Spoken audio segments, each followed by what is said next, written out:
Hello, সবাই তোমরা কেমন আছো? সবাইকে শুভ রথযাত্রার শুভেচ্ছা জানাই, ভালোবাসা জানাই।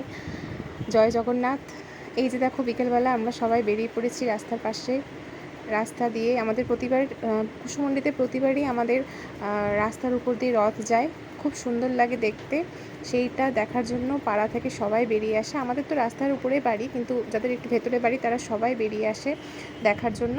এমনকি বিভিন্ন জায়গা থেকে লোক আসে, সবাই রাস্তার সামনে দাঁড়িয়ে থাকে আর কি রথের দড়ি টানার জন্য। রথের দড়ি টানা তো ভালো, ছোটোবেলায় মা বলতো যে রথের দড়ি টানা খুব ভালো, স্বাস্থ্যের জন্য ভালো, ঠাকুর সবাইকে ভালো রাখে।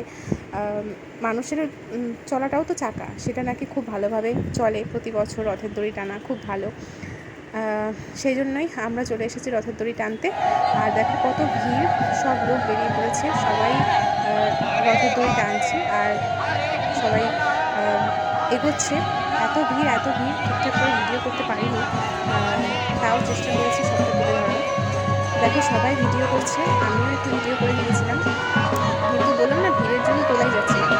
সবাই রাস্তায় দাঁড়িয়ে আছে রথের দড়ি টানার জন্য। বয়স্ক থেকে শুরু করে ছোটো বাচ্চা সবাই, খুব সুন্দর লাগছে দেখতে। আর ওই দেখো দূরে রথ আসছে, রথটা এত সুন্দর সাজিয়েছিল কী বলবো, খুব সুন্দর সাজিয়েছিল রথটা। মানে প্রতিবারই সুন্দর সাজায়, এইবারটা মনে হয় যেন আরও বেশি ভালো লাগছিল। খুব সুন্দর সাজিয়েছিল রথটা, খুবই সুন্দর লাগছিল দেখতে। তো এই যে আমরা রথ তো দেখলাম, রথের দড়িও টানলাম, আর এই যে তারপরে রথ চলে গেল। আবার আসছে বছর আবার হবে। এই ছোট্ট ভিডিওটা তোমাদের সামনে তুলে ধরলাম, কেমন লাগছে